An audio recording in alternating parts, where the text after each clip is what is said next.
Hi, welcome to this video. In this video, we will be solving today's problem of the day, that is sort matrix by diagonals, and this is medium type question. So let's start this video. So this problem states you are given an n cross n square matrix. Okay, rows and columns are equal, named as grid.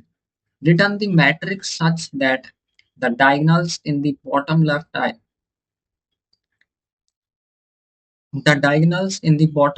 triangle, including middle diagonal, are sorted in non-increasing order, and the diagonals in the top right triangle are sorted in non-decreasing order.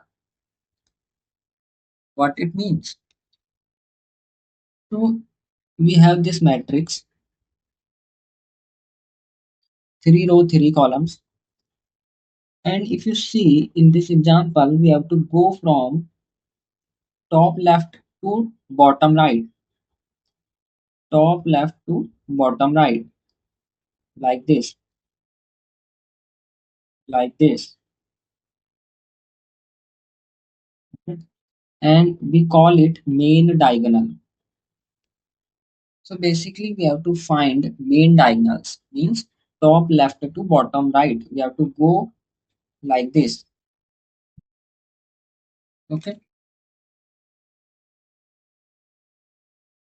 So if you see, this grid is square matrix, and that's why it creates triangular shape, and it divides that grid into two triangle.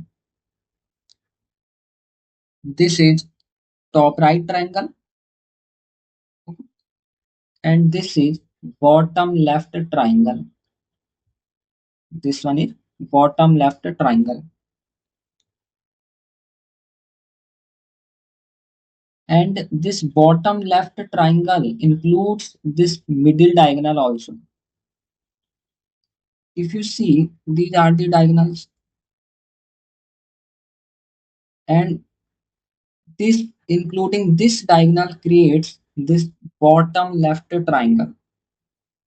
Okay, and this problem state this bottom left triangle should be in decreasing order.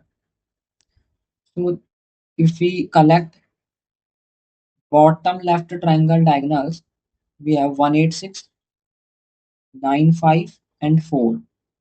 So in answer, we have to convert into decreasing order, means 8, 6, 1, 9, 5, and 4. So you can see now in answer we have 8, 6, 1, then 9, 5, then 4. And for top right triangle, we have to convert each diagonal list into ascending order. So here this is 7, 2. So we are converting this into 2, 7. And then this is single element, so it is good. So now question arises, how can we identify elements, which element belongs to which diagonals?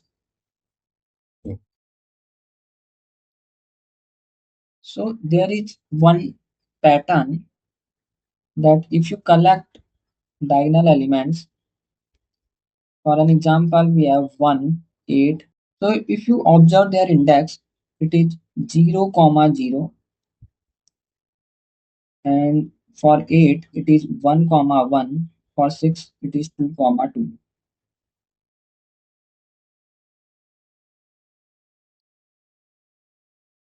So if you subtract its indices I comma j, you will get 0. Here you will get 0, and here also you will get 0. So this is the pattern. For same diagonal elements, their indices subtraction is same, constant. So based on this pattern, we can group them into a map.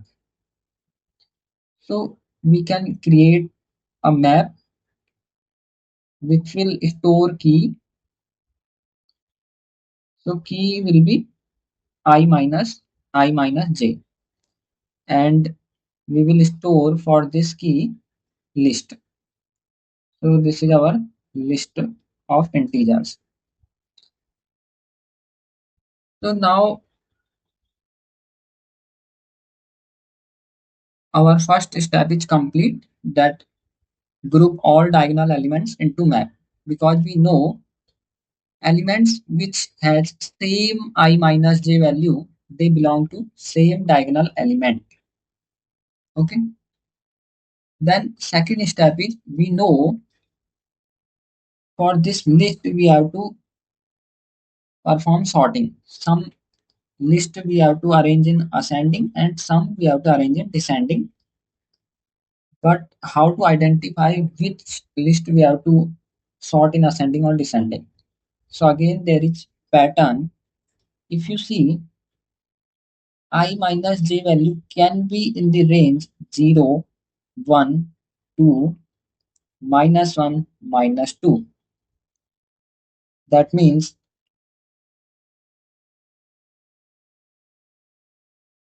from -n plus 1 to n minus 1. This is the range for key. If n is equal to 3, we have these index. Okay, rows and columns are equal. So if we perform I minus j, we have 0, comma 0, 0 minus 0, 0, 0 minus 1, minus 1, 0 minus 2, minus 2. Similarly, 1 minus 0, 1, 1 minus 1, 0, 1 minus 2,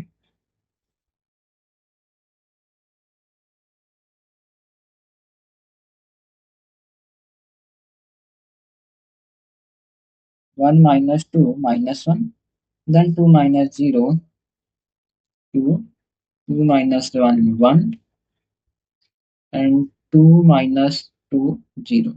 So can you see, we are getting values in the range of -2 to +2 for n equal to 3. And again, if you carefully see, this is our bottom left triangle. And for bottom left triangle, we have always positive key. That means their I minus j always positive. So you can calculate manually also that for bottom left triangle, we have I minus j always positive, and also including 0. And middle diagonal value is always 0. So now for bottom left, our key range is from 0 to 2. So you can see now we have second pattern, that for bottom left triangle, our key range is 0 to positive, and for top right triangle, we have key always negative. Okay. So now our first step is done. We have grouped all diagonal elements into map. Then second step is we have to sort them. Okay. And how to identify which list we have to sort in ascending or descending, that also we have covered. Now third step is we have to store list into queue. So why we have to store our diagonal list into queue? Because if you take example again, so now we have, suppose we have converted this 186 into 861, and similarly for 95 we have 9 comma 5 in our list. But now we have to convert them into 2D array. Now we have diagonal list, but if you see, each diagonal list can be of different length. This is size 2, this is size 3. So maintaining a global index for picking the elements one by one will become very complex, and also it will not work for this. Okay. And second way is we can remove this element, then we have to shift all element.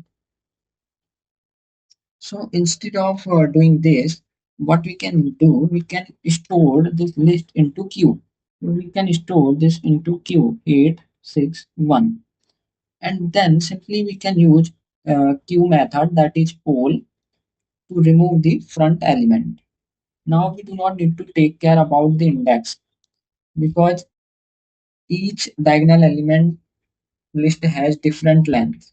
Okay. So to avoid index issue, we are converting them into queue, and then simply we will use dot poll method to remove the first element, because here we need 8 firstly.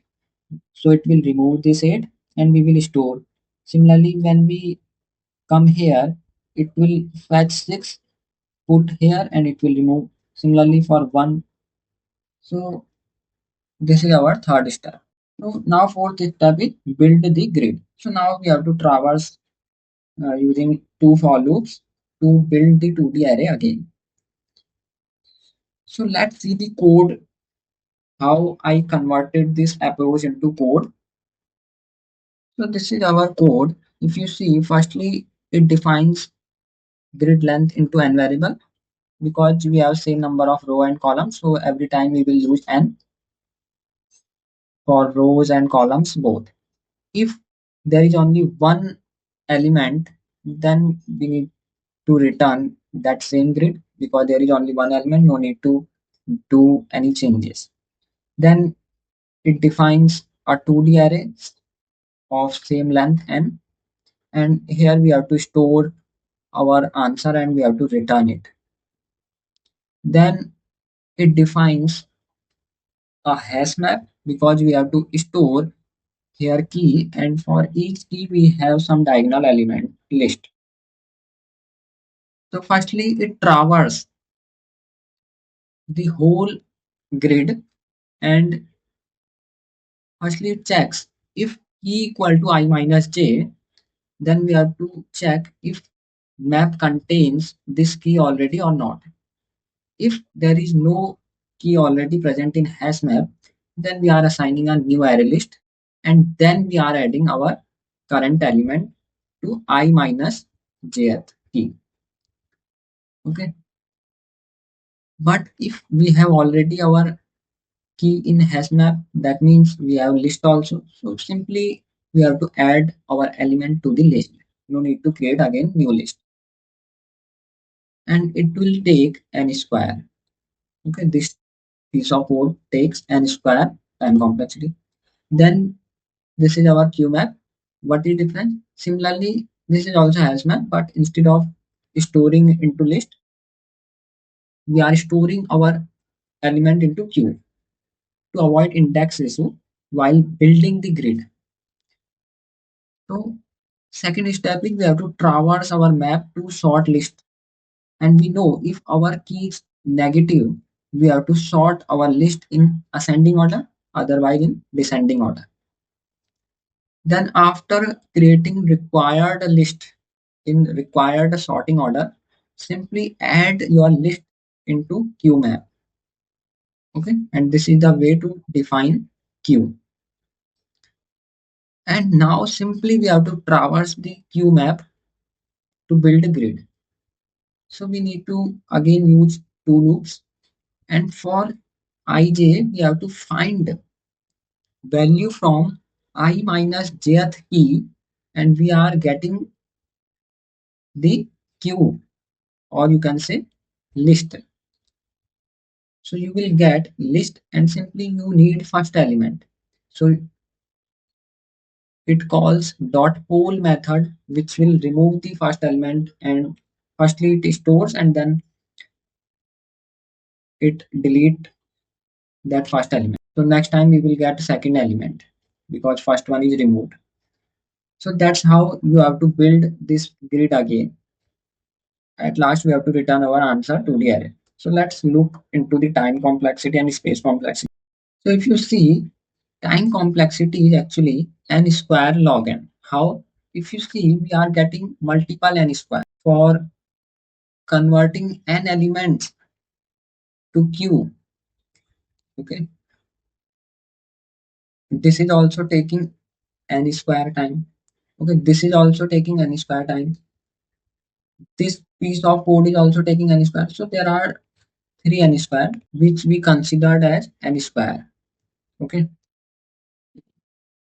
but if you see, we have n square log n also. How? When we sort each diagonal element. So if you see, we have n cross n matrix, and this is the formula that we have 2n minus 1 diagonals. You can count the diagonals also. For n3, we have 5 diagonals. So there are 2 into n minus 1 diagonals. So if you see, we have 2n minus 1 diagonal, and each list contains n elements, and we are performing sorting each list. Okay, one list can contain n elements. If you see mid diagonal, it contains n elements. So sorting n elements requires n log n time complexity, and we have 2n minus 1 diagonals. So if you multiply this with this, you can assume it n. You can avoid these constants. So this is n into n log n, that is n square log n. So that's how time complexity is n square log n. And for space complexity, we are taking a 2D array of same length n that takes big of n square. So I hope you understood this problem and solution very well. We will meet in the next session. Thank you.